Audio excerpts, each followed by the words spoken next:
Selangor merupakan sebuah negeri yang sentiasa dihadapan dalam pelbagai bidang. Negeri Selangor telah menjadi sebuah pusat perdagangan, kewangan, pembinaan, pengangkutan dan pembuatan yang menyumbangkan kepada pendapatan utama negara. Di samping itu, Selangor turut menyumbangkan di dalam sektor pertanian dan perikanan. Antara faktor yang menjadikan negeri Selangor sebagai pemangkin kemajuan negara adalah kerana pengusatan kegiatan ekonomi di Lembah Kelang dan juga terletaknya Kuala Lumpur di tengah-tengah negeri Selangor. Pada 27 Ogos 2005, Kerajaan Negeri Selangor mengisytiharkan Selangor sebagai sebuah negeri yang berstatus maju yang pertama di Malaysia. Ia juga sesuai dengan kedudukan negeri Selangor yang sering memainkan peranan sebagai penentu rentak pelbagai dimensi pembangunan di Malaysia. Maka pengisytiharan ini menandakan Selangor sebagai produk pertama iaitu Wawasan 2020.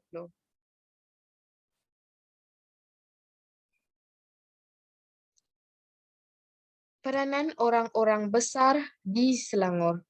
Selangor mempunyai institusi pembesar sejak zaman berzaman bagi memberi satu kelangsungan institusi demokrasi di antara raja dan pembesar. Pembesar juga telah diakui sebagai penghulu.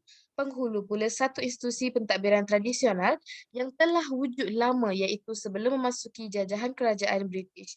Pada awalnya, jawatan penghulu ini hanya dipegang oleh orang-orang yang berketurunan raja atau bangsawan dan ianya dilantik oleh Sultan. Oleh hal demikian, penghulu menjadi wakil yang mutlak di satu-satu daerah yang dikuasainya. Penggelaran kepada orang-orang besar di negeri Selangor telah dibahagikan mengikut daerah masing-masing.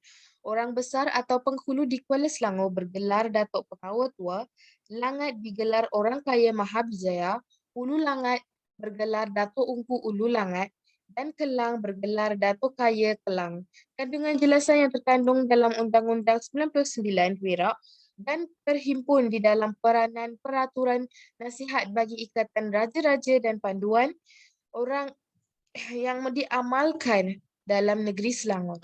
Pelantikan orang besar daerah adalah pertama pelantikan pemilihan orang besar daerah adalah atas perkenaan dan budi bicara Duli Yang Maha Mulia setelah berunding dengan Sultan Selangor dengan Dewan Rakyat Diraja Selangor, Undang-Undang Tubuh Negeri Selangor. Itu sahaja daripada saya. Selamat Terima sejahtera, kasih. Madam dan kawan-kawan. So, refleksi bagi peranan orang besar adalah bagi memenuhi tugasan ini, saya telah memilih peranan orang besar untuk tugasan berkumpulan. Orang-orang besar Selangor merupakan wakil Duli Yang Maha Mulia Sultan Selangor kepada rakyat di dalam sesebuah daerah yang akan membawa segala permasalahan rakyat kepada pengetahuan Duli Yang Maha Mulia Sultan untuk dibincangkan. Daripada keseluruhan laporan tentang orang-orang besar Selangor, saya terdapat tahu menangani orang besar Selangor telah menjalankan tugas-tugas mereka dengan jujur dan berdisiplin. Itu sahaja daripada saya. Terima kasih. Assalamualaikum warahmatullahi wabarakatuh. Nama Muhammad Syahrul Azhari bin Yahya. Nombor matrik 4201002621. Saya akan memberi pendapat tentang pendapat dan pandangan saya mengenai topik yang dibincangkan oleh kumpulan kami, iaitu peranan Menteri Besar Selangor sendiri. Umum mengetahui Menteri Besar Negeri Selangor merupakan Amiruddin. Dari segi pembangunan dan juga dari segi pendidikan, boleh saya katakan adalah sangat memuaskan. Pelbagai sumbangan yang telah diberikan oleh Menteri Besar Selangor sendiri. Sebagai contoh, dari segi peruntukan yang diberikan kepada UNICEF sebagai Universiti Negeri Selangor yang pertama dalam usaha untuk meningkatkan sistem pendidikan di Negeri Selangor. Dari segi kebajikan, masyarakat sangat terjaga oleh Menteri Besar ini walau bagaimanapun, walaupun saya bukan seorang anak negeri Selangor, tapi saya kagum dengan sistem pentadbiran yang telah yang dirangka oleh Menteri Besar sendiri. Dari segi latar belakang dari segi latar belakang daripada Menteri Besar, boleh saya katakan amat memberasakan dan boleh menjadi inspirasi kepada saya dan juga semua masyarakat ataupun seluruh Malaysia. Sifat beliau dengan kepimpinan sangat bagus, dan sebagai pendapat saya ialah perlu meningkatkan lagi, utamanya ekor pelancongan yang terdapat di negeri Selangor boleh dipertingkatkan, boleh pelbagai bantuan yang boleh diberikan kepada pusat-pusat pelancongan yang dibukalah. Selamat sejahtera kepada semua. Refleksi bahagian Menteri Besar dan peranan Menteri Besar Selangor adalah Menteri Besar Selangor ni terdapat beberapa tugasan untuk beliau. Dengan ini, semangat cinta akan negara dan cinta akan negeri Selangor ni melalui diri seorang Menteri Besar dapat dikenali melalui kajian ini. Seorang Menteri Besar dapat melakukan beberapa dasar-dasar yang baru untuk rakyat negeri Selangor ni. Oleh itu, daripada kajian ini dan laporan ini, saya rasa dalam diri saya, seorang Menteri Besar sangat-sangat, tanggungjawab dia sangat-sangat tinggi terhadap rakyat dan mewujudkan satu sistem yang baik dan sistem yang sistematik untuk menjaga pentadbiran seluruh negeri Selangor ini dapat berjalan dengan lancar. Sekian, terima kasih. Selamat sejahtera. Saya Shalini Dewi, anak perempuan Kumpulan Krishnan. Nombor kad matrik saya 420-100-2961.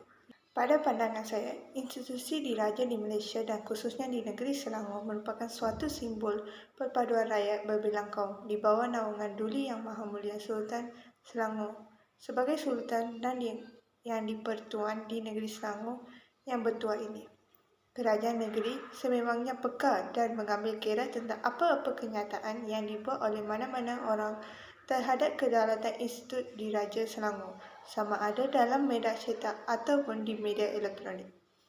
Peranan dan sumbangan Institut Diraja semasa kedatangan kuasa barat di tanah Melayu juga amat besar, antaranya berdiplomasi dengan pihak British sehingga Institut Diraja dapat dikekalkan dan agama Islam berjaya dipertahankan walaupun beberapa negara beraja yang lain telah hilang sistem beraja, bahkan agama yang berada di naungan raja juga hilang di ruang perundangan. Itu saja pada pendapat saya. Terima kasih. Selamat sejahtera, nama saya Roshni Ana Perempuan Gurusami dan nombor matrik saya ialah 420-1003-241. Hari ini saya akan memberikan pendapat saya tentang institusi raja. Institusi raja telah diterima sebagai simbol perpaduan menerusi Perlembagaan Persekutuan dalam Perkara 153 menjaga kedudukan orang-orang Melayu tanpa mengabaikan kedudukan dan kepentingan bangsa lain. Ini bermaksud raja bukan hanya raja kepada sesuatu bangsa atau golongan tertentu sahaja. Raja adalah payung kedaulatan negara untuk memberi naungan saksama kepada setiap warga tanpa mengira kaum, agama dan politik. Raja yang bersemayam di puncak syuktur bahawa pemerintahan merupakan lambang kuasa dan simbol perpaduan. Sehingga ke hari ini, Malaysia masih mengamalkan sistem pemerintah demokrasi berparlimen dan raja berperlembagaan. Semua rakyat tidak kira bangsa dan agama hidup aman dan menikmati kekayaan seluas-luasnya di atas bumi bertuah ini. Malah, negara-negara di Eropah juga masih mengekalkan sistem monarki dan menyanjung tinggi raja-raja mereka. Maka, institusi beraja di Malaysia pada masa kini perlu dikekalkan dan dipelihara.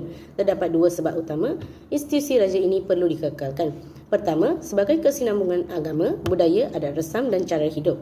Ini kerana kerajaan dan dasar boleh bertukar setiap 5 tahun. Namun ada beberapa perkara perlu dikekalkan untuk kestabilan dan kesinambungan agama, identiti, budaya dan cara hidup masyarakat di negara ini. Sejak berkurun lamanya, budaya dan cara hidup masyarakat di Malaysia adalah cara hidup budaya Melayu dan Islam. Budaya dan cara hidup ini perlu dikekalkan dan dilindungi kerana ianya adalah dan asas kepada pegangan moral, adab, kesopanan dan kesusilaan majoriti masyarakat Malaysia. Tanpa asas moral atau agama yang kuat, maka kesusilaan dan adab masyarakat kita akan menjadi lemah. Pada masa inilah, institusi raja-raja adalah penting sebagai pelindung dan pengekal identiti dan cara hidup walaupun kerajaan bertukar ganti di Parlimen. Kedua, institusi Raja-Raja Melayu sebagai satu institusi semak imbang terakhir kepada kuasa kerajaan dan Perdana Menteri.